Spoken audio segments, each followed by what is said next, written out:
Je vous salue encore une fois pour cette émission que nous allons devoir animer pour vous présenter toute la situation qui se passe actuellement dans la partie est de notre pays. L'offensive est impitoyable. L'offensive promise par le chef de l'État a déjà commencé. Les effets de cette offensive sont très graves parce qu'on signale beaucoup de militaires dans toute la zone qui était occupée autrefois par des rebelles, par des groupes armés. Actuellement, ces groupes armés sont en débandade, ils ne savent pas où aller, ils ne savent pas comment se protéger parce que leurs chefs et leurs complices de la FARDC se retrouvent déconnectés des réalités. Félix Tshisekedi a envoyé une équipe des officiers qui sont loyalistes parce que les gens qui tiraient profit de cette guerre ne sont pas contents. Ils ont préparé des embûches pour tuer la plupart des officiers qui sont partis à l'est pour combattre les groupes armés. C'est un message qui venait de nous parvenir.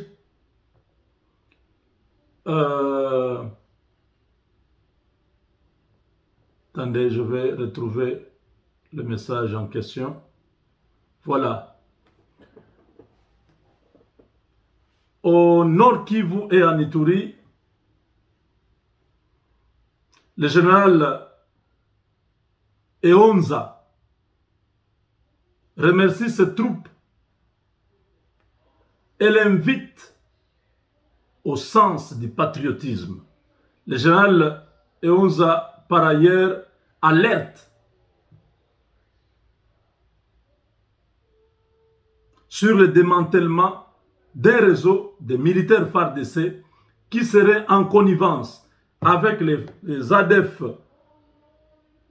à travers la lucha pour éliminer les commandants des unités engagées dans les opérations. Celui-ci a donné la vache à des militaires qui avaient dénoncé le récent réseau de trafiquants de munitions de guerre au sein de FARDC. Mes chers amis, c'est très grave. C'est très, très grave. Le général Eonza, un Congolais de souche, est arrivé dans la frontière, dans le territoire de Beni, où il a tenu une parade avec les militaires.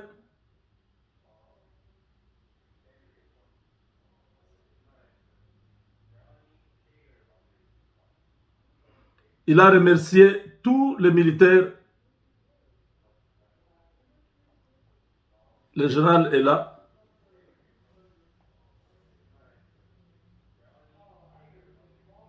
Congolais à solo, Bangouana. C'est des gens comme ça qu'on a besoin. Ils sont nombreux dans l'armée. Ils étaient mis de côté. Kabila nous a amené des Rwandais, des gens inaptes comme des généraux. Vous voyez, un type comme ça. Moi, je croyais que c'était Christian Chiwewe qui est le commandant garde républicaine. Non, non, ça c'est Eonza. Eonza.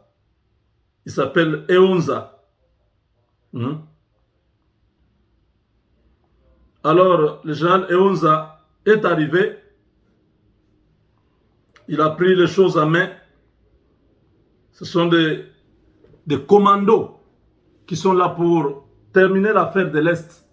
Mais il constate que les militaires qui étaient là-bas, à l'Est, avaient un réseau qui avait déjà planifié l'assassinat des commandants des unités, des majors, des colonels, qui devaient être assassinés par les ADF à travers la lucha. La lucha doit être démantelée. C'est un réseau criminel. La lucha est un réseau criminel. Ce ne sont pas des mouvements citoyens comme vous le pensez. Ces gens-là sont en train de travailler contre la République. Ils sont les premiers à avoir refusé l'état de siège du chef de l'État. Vous pouvez imaginer ça? Qui pouvait penser un seul instant que la lucha peut être contre la décision d'avoir un état de siège à l'est du Congo pour terminer la guerre? Là, c'est le général, je ne sais pas si c'est André ou bien Alpha et Onza, qui est en train de dénoncer. Il dit: je suis alerté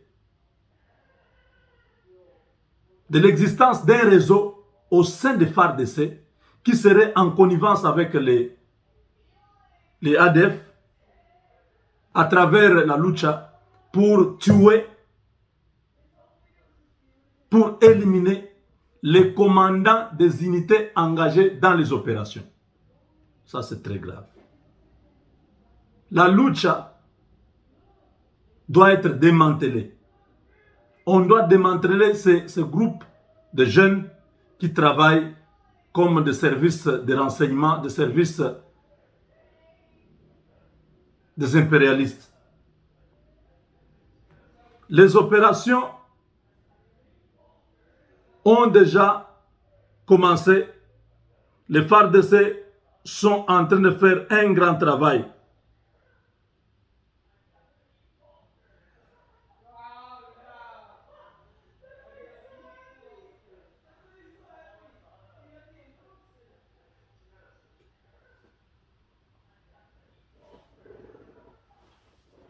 Donc c'est ça, c'était aujourd'hui. Vous avez vu ça?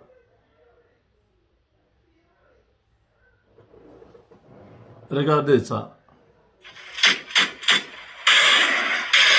Les canons vers la menace et les unités rangées à l'ordre de bataille utile, les FARDC ont lancé une offensive impitoyable contre la coalition FPIC et FRPI ce matin au village Nyakoundé, situé à 47 km au site de Bunia. Par les attaques enveloppées, pendant une heure de combat, l'armée régulière a conquis et consolidé le village Nyakoundé, Kalingi, Malumbata, Malumbabo, à la plus grande satisfaction du médecin directeur de l'hôpital Nyakoundé, en présence du commandant 3e zone de défense après la conquête, où la milice avait pris en otage cette institution sanitaire et les malades, qui est un crime contre l'humanité. Vous allez voir avec nous, aucune population, et nous n'étions restés qu'à 4 personnes dans le sein de l'hôpital. Donc avec autant de malades, qu'il ne fallait pas les abandonner. Nous étions obligés de rester et aller à leur secours. Avec votre présence en ce jour, vraiment c'est une grande fierté quand nous voyons nos loyaux militaires qui sont à côté de nous pour apporter la sécurité du milieu qui était plus longtemps sous la menace d'insécurité. Hormis la conquête de ces villages, l'armée régulière a neutralisé 13 miliciens FPIC, 14 capturés, donc 7 blessés, mis aux soins à l'hôpital de Nyakoundé, dans le respect des droits humanitaires internationaux et le règle d'engagement. C'est le bilan de ces opérations qui s'inscrit dans le cadre de mesures radicales prises par le commandant suprême des forces armées. J'aimerais vous dire que nous sommes une force, la force loyaliste. Donc nous sommes là pour assurer tout. Ces opérations ont été menées toutes en respectant le droit international humanitaire. Les hôpitaux sont protégés, les écoles, les églises ainsi que l'aérodrome est protégé par l'armée régulière. Signalons, c'est sous la coordination du lieutenant général Yves Filemon, commandant 3e zone de défense. Donc, un travail est en train de se faire en ce moment. Et à Beni, avec le général Eonza, en Ituri avec le lieutenant-général Yav Filemon. Chacun de ces généraux a la mission confiée par le chef de l'État pour ramener la paix. Les réseaux des militaires qui sont au sein des FARDC ont des contacts qui sont des civils. On vient de citer la Lucha, et c'est très grave. Ils ont peur parce que les États-Unis ont décidé et a menacé les pays voisins. Les États-Unis ont décidé, voulais-je dire, ont décidé de soutenir Félix Tshisekedi avec l'armement conséquent pour venir à bout de tous ces hors-la-loi qui sont dans la partie nord-est de notre pays. Et les États-Unis ont mis en garde tous les pays voisins qui ont soutenu, qui ont armé, qui ont financé les groupes armés dans notre pays, d'être poursuivis, d'être l'objet de poursuites devant la Cour pénale internationale. On n'a pas cité Kagame, mais c'est de lui qu'on parle. On n'a pas cité Museveni, mais c'est de lui qu'on parle. On ne parle pas de Lorenzo, non.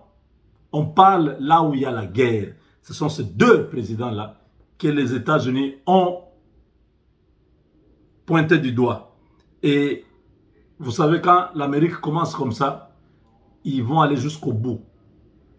Les Saddam Hussein, les Kadhafi sont tombés comme ça. Quand les Américains commencent à parler, à menacer, à mettre en garde, sachez que quelque chose de très grand arrive. Paul Kagame est dans tous les États. Ils sont en train de regarder tout ce que nous montrons là. Ils savent que les Congolais ont pris conscience. Ça ne sert à rien de vendre ton pays pour un petit rien et laisser ton peuple se faire massacrer. Les Congolais ont pris conscience, même ces militaires, même s'ils n'ont pas un grand salaire, mais ils veulent prouver à ces criminels qui étaient en train de tuer nos populations qu'ils sont des vrais militaires. Tous les traites ont été mis de côté.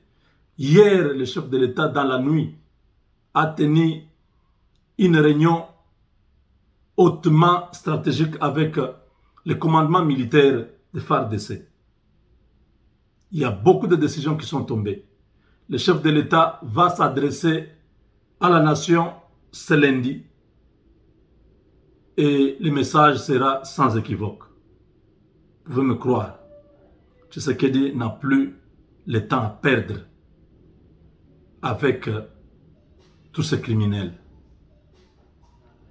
La boîte à Pandore, la boîte de Pandore est déjà ouverte. Personne ne va échapper. Avec Dieu, nous vaincrons.